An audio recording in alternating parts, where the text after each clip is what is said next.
Fl-isem tal-Missier u tal-Iben u tal-Ispiritu Santu. Il-grazzja ta' Sidna Ġesu Kristu li mħabba tal-Alla l-Missier u l-għaqda fl-Ispiritu Santu tkun magħkom il-koll.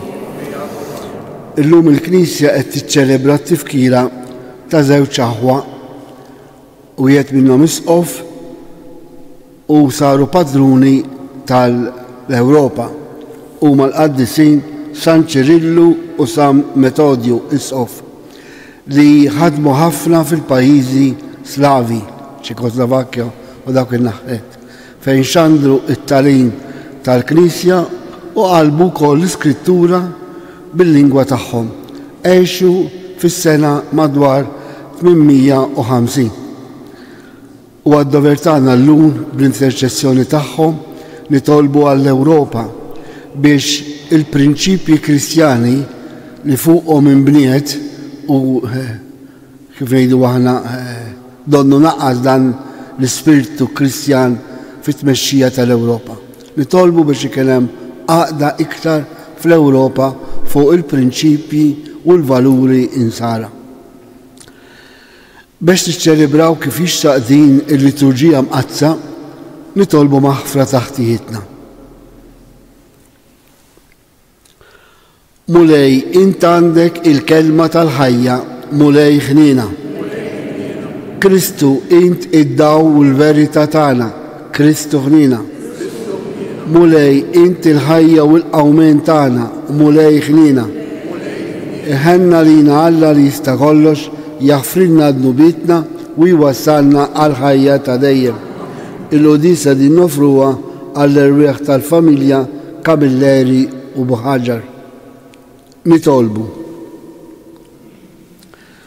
U Alla, int dawwalt il-ġnus Slavi bil-ħidma qaddisa tal-aħwa San Ċirillu u San Metodju.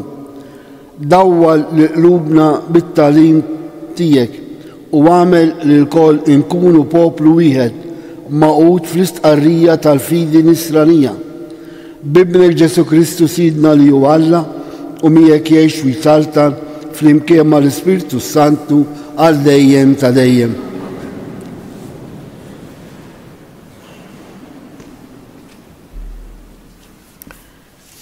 Qari mill-ktieb tal-Atti tal-Apostli.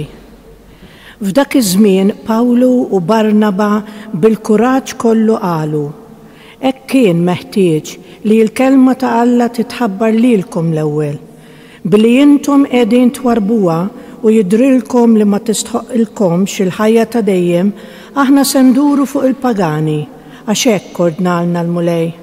Il-pagani meta semgħu dan bdew jifirħu u jigglorifikaw il-kelma tal-mulej u dawk kollha li kienu magħżula għal ħajja ta' dejjem emmnu. Hekk il-kelma tal-mulej baqgħet tixteret mal-art kollha. Il-kelma tal-mulej. Morru fid-dinja kollha xandru l-bxara t-tajba.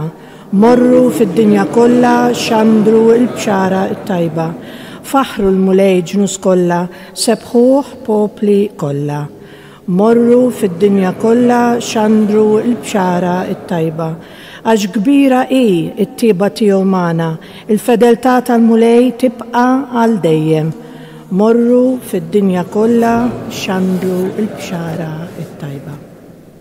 Alleluja, alleluja, alleluja.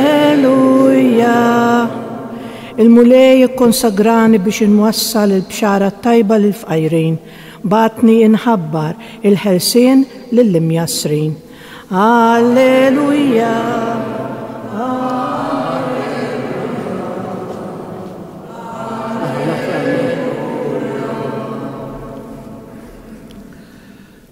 Il-mulej magħkom. Qari mill-Vanġelu skont San Luqa. Wara dan, il-mulej għażel 72 oħra u bagħthom 2 qablu f'kull belt u post fejn kien ser imuru. U għalilhom: il-ħsad huwa kbir, imma l-ħaddiema ftit. Itolbu mela l-sit il-ħsad biex jibgħat ħaddiema għall-ħsad tiegħu.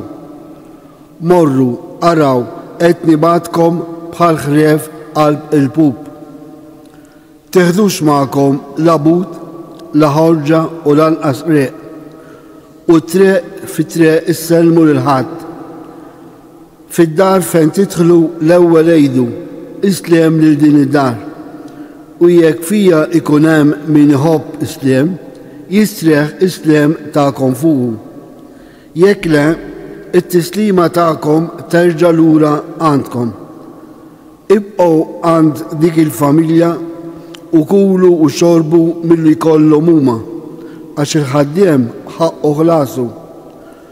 Toħodux idduru minn familja l-oħra, f'kull belt li fija tmorru u jilqgħukom, kulu dak li jgħidilkom qudiemkom, fejqu lill-morda li jkun hemm, u n-nies jgħidulhom is-saltna Talla waslitilkom. Il-kelma tal-mulej.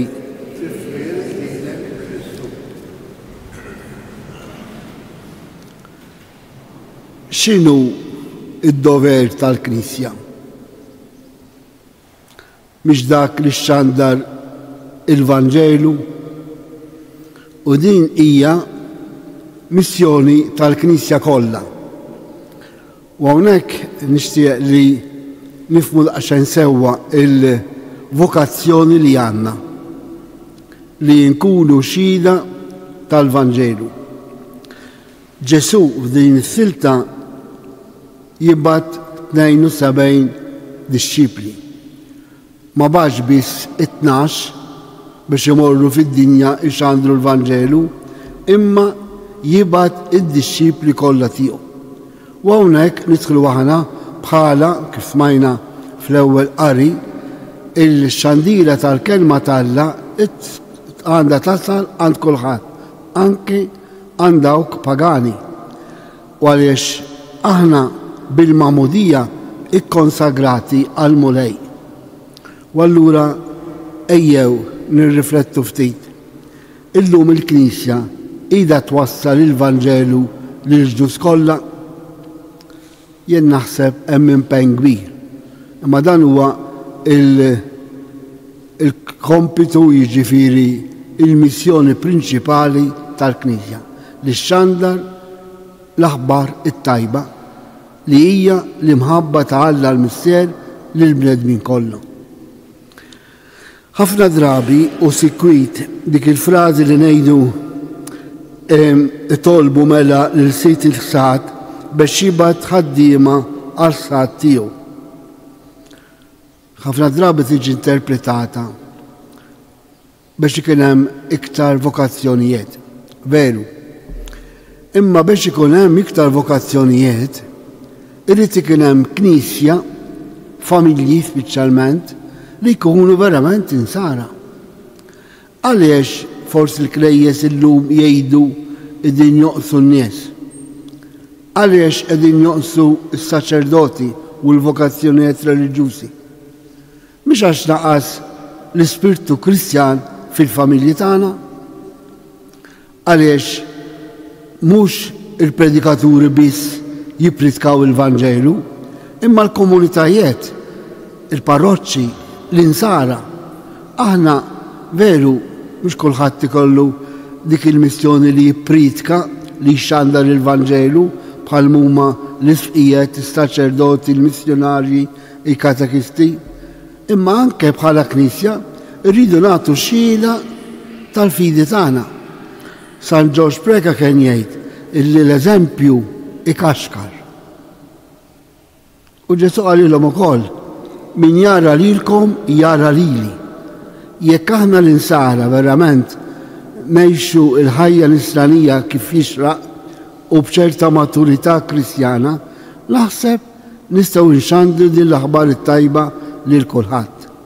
Għalhekk it-talb li nagħmlu għal vokazzjonijiet forsi qabel iridu nitolbu għall-familji biex il-familji tagħna speċjalment f'Malta u Għawdex ikenna familji insara għawta waw ħafna. Imma dejjem huma ftit u nixtiequ li kien hemm iktar. Għaliex is-soċjetà mingħajr it-tagħlim tal-Vanġelu titlef ċerti valuri. Mhux illum xi kultant nikkritikaw u niġġudikaw is-soċjetà tagħna fejn ngħidu xemm u xejn. Għaliex? Għax tlifna jew qegħdin nitilfu jew nistgħu nitilfu dawn il-valuri Kristjani. Issa aħna li sikwit mhux kullum nisemgħu l-qudiesa diġà li nagħmlu parti tajba, imma rridu wkoll nagħtu xhieda tal-fidi tagħna.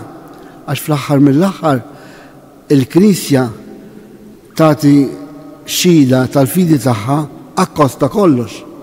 Nibdew mill-martirji l-iktar xhieda kbira tal-fidi tagħna, imma anke ta' ċerta responsabilità kristjana fil-ħajja soċjali tagħna, fil-familja, fuq ix-xogħol, mal-ħbieb, fuq il-komunità. Hemmhekk għandna responsabilità li nuru l-fidi tagħna flimkien biex inħabbru dik li Kristu għal l-Apostli u l-Knisja kollha. Morru xandru il-Vanġelu l-ġnus kollha.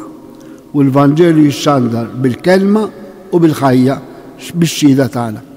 Għalhekk nitolbu wkoll l-interċessjoni ta' San Ċirillu u Metodju biex pajjiżna u l-Ewropa kollha terġa' issaħħa il-fundament tagħha fuq il-prinċipji valuri nsari li huma imħabba, għaqda u maħfra.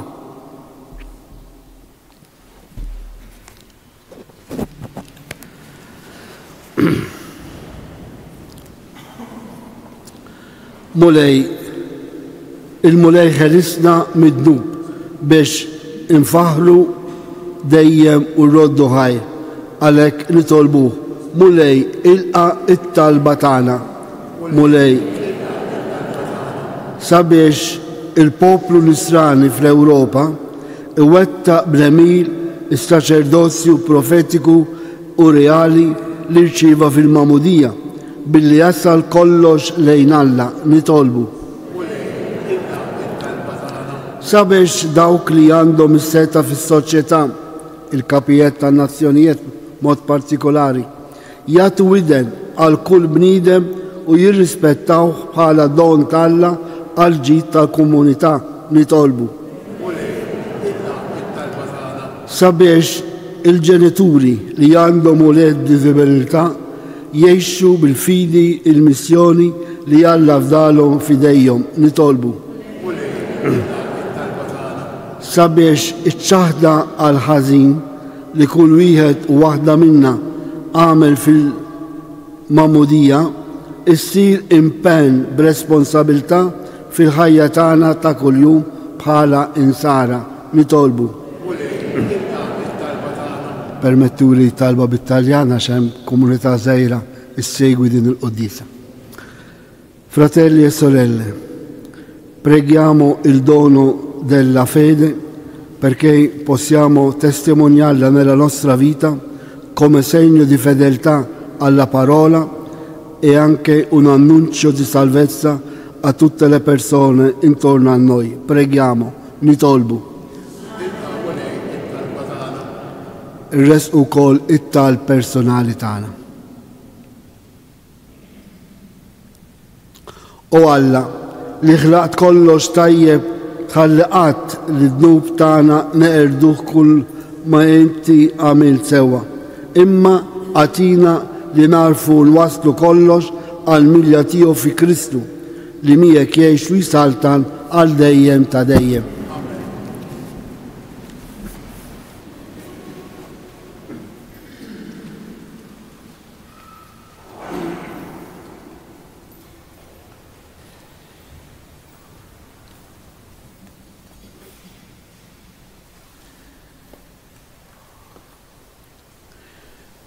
Imbirek int mulej Alla tal-ħolqien kollu.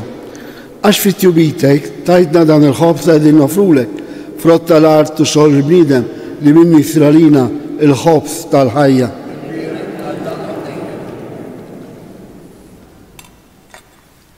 Bil-misteru ta' dal-linma u l-imbit nieħdu sem fin-natura divina ta' Kristu kif hu jissieħeb magħna fin-natura tagħna il-bnedmin.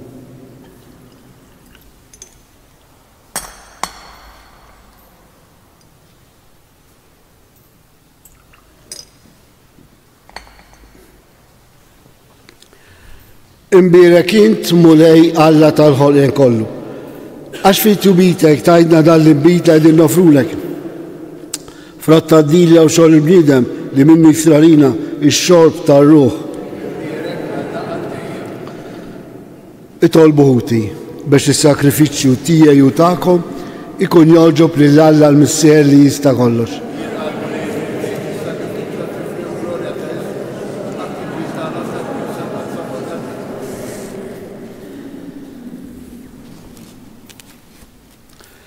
Il-qamu lej is-sakrifiċċju li l-poplu tiegħek qed joffrilek f'ġeħ Sant Ċirillu u Metodju biex ikunu ta' glorja għalik u ta' fejda għas-salvazzjoni tagħna bi Kristu Sidna. Il-mulej magħkom. Merfu qlubna l-fuq. Niżukkal lill-mulej Alla tagħna. Sewwa u xira ta' sew Missier Qaddis Alla ta' dejjem tista' kollox. Tajjeb u daġit tas-salvazzjoni tagħna li dolodu u f'kull sitwazzjoni tal-ħajja irrodulek ħajr bi Kristu Sidna. Għax biex timla bil-ferħ il-Knisja tiegħek fit-tifkira ta' Sant Ċirillu u Metodju, inti tqawwija bl-eżempju ta' ħajja tajba tagħhom. Is-saħħaħa bl-erf u t-talim li huma xandru u tilqa' it-talb li għamlulek għall-ħarsien tagħha. Għalhekk flimkien mal-Anġu l-Qaddisin kollha intennulek l-innu ta' tifħid u ngħidu bla għejda. Qaddis, Qaddis, Qaddis, mulej Alla tal-eżerċiti, ismawiet u l-artu mlija bil-glorja tiegħek, osanna fil-għoli ta' smawiet. Imbierek osanna fil-għoli ta' smawiet. Qaddis ta' sewint mulej inti l-għajn ta' kull dusija. Għaddes għalhekk nitolbuk dal-offerti bil-barka tal-Ispirtu tiegħek biex isiru għalina il-ġisem u d-dem ta' Sidna Ġesu Kristu li meta kien ser jingħata biex minn rajħ ibati ħal-ħobs ratt il-ħaj qasam tal-disċipli tiegħu u qal ħudu u kulu il-kol minn dan għax dan huwa ġismi li jingħata għalikom.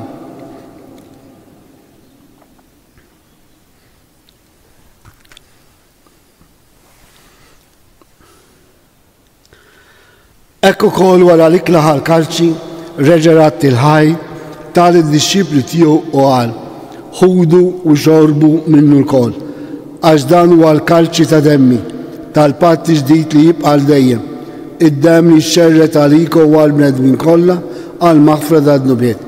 Għamlu dan tifkira tiegħi.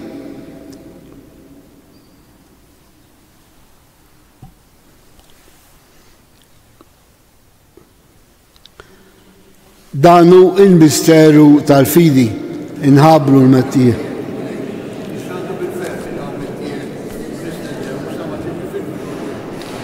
Għalhekk aħna u nagħmlu dan tifkira tal-mewt u l-għawmien ta' Sidna Ġesu Kristu, nofrulek mulej il-ħobs tal-ħajja u l-kalċi tas-salvazzjoni. U rodulek ħajra xoġbuk tilana hawn quddiemek biex naħduk. U mitċakontani tolbu l-Ispirtu Santi għadna f'diżewwijiet li jina nieħdu sehem il-ġisew id-dem ta' Kristu. Ftakar mulej fi Knisja tiegħek imxerda mad-dinja kollha. Wettaq fl-imħabba fl-imkien mal-Papa Franċesku, mal-Isqof Tan Anton, mal-Ministru u l-poplu li jint għażilt għalik. Ftakar fil-qaddejja tiegħek tal-familja Kamilleri Buħaġar li jogħġbok issejħilhom għal għandek minn din-dinja. Ftakar ukoll f'dak ħutna li raqdu bit-tama tal-qawmien. Daħħal il-mejtin kollha fid-dawl tas-seb tiegħek. Ħen għalina l-koll nitolbuk. Għatilina wkoll il-wirt tal-ħajja ta' dejjem.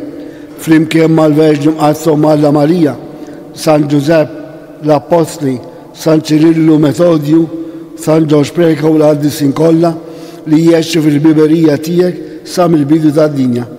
Għamel li magħhom jinfaruk u nsebħuk Ġesu Kristu ibnek. Bikristu, ma' Kristu fi Kristu, jingħata lilek Alla missier li tista' kollox, flimkien ma' l-Ispiritu Santu, kull ġeħu glorja għal dejjem ta' dejjem. Fiduċja u btama nitolbu kif għallimna Ġesu, missirna li jinti fis-smawet, jitqaddes ismek, tiġi saltnatek, ikun li tritint kif is-sema jidha fl-art. Ħobżna ta' kuljum għatina llum, aħfrinna d-dubitna, bħalma nafru l-minu ħati għalina, la ddaħħalniex fid-ġrib iżda rizda mid-deni. Eħlisna nitolbuk mulej minn kull deni, għatina fit-tjiba tijek il-paċi fi żmienna, biex nkunu ħilsa dejjem mid-dnub u mħarsa minn kull inkwiet. Aħna u nistennew u nittamaw ilena u l-miġġa ta' Salvatur tagħna Ġesu Kristu. Mulej Ġesu Kristu li qed l-apostli tiegħek inħallilkom islem nagħtikom islem tiegħi. La tħares lejn id-nubet tagħna, iżda ħares lejn il-fidi tal-Knisja tiegħek. Għatija slem u l-għaqda li jintrid fija, int li tgħix fis-saltan għal dejjem ta' dejjem. Il-paċi ta' Ġesu tkun dejjem magħkom. Għatu sinjal ta' paċi lil xulxin. Il-ġisem u d-dam ta' Kristu f'dan il-kalċi li ser nitqarbu bihom ikunu jiswewna għal ħajja ta' dejjem. Ħaruf talla.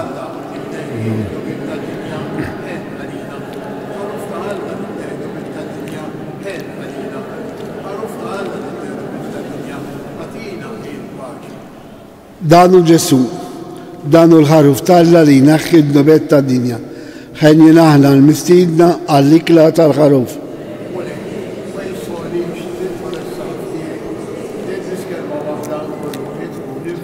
Il-ġisem u d-dam ta' Kristu iħarsuna għal-ħajja ta' dejjem.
Grazzi, Signor Alla, gloria al Messia, l'Evenu l'Spiritu Santo. Nitolbu, irċivejna mulej is-sagramenti tas-sema fit-tifkira ta' San Ċirillu Metodju. Għamel li maraw fil-għena ta' dejjem il-ħwejjeġ qaddisa li f'din id-dinja niċċelebraw taħt il-velu tal-misteru bi Kristu Sidna. Qabel nirċievu l-barka tal-aħħar ngħidu talba lill-Madonna ta' Pinu biex tatina l-kuraġġ li nilqgħu x-xandira tal-Vanġelu u nwettquha bħala xhieda tal-fidi tagħna u hekk inkomplu l-missjoni tal-Knisja fix-xandir tal-aħbar it-tajba il-Vanġelu. Ngħidu Slima lik Marija il-mulej miegħek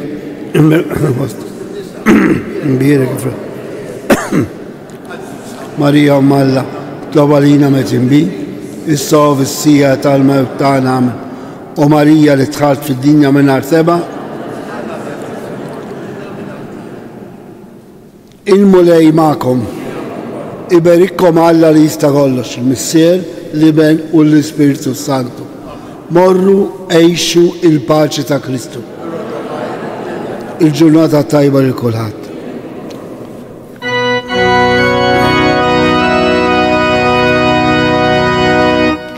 Madonna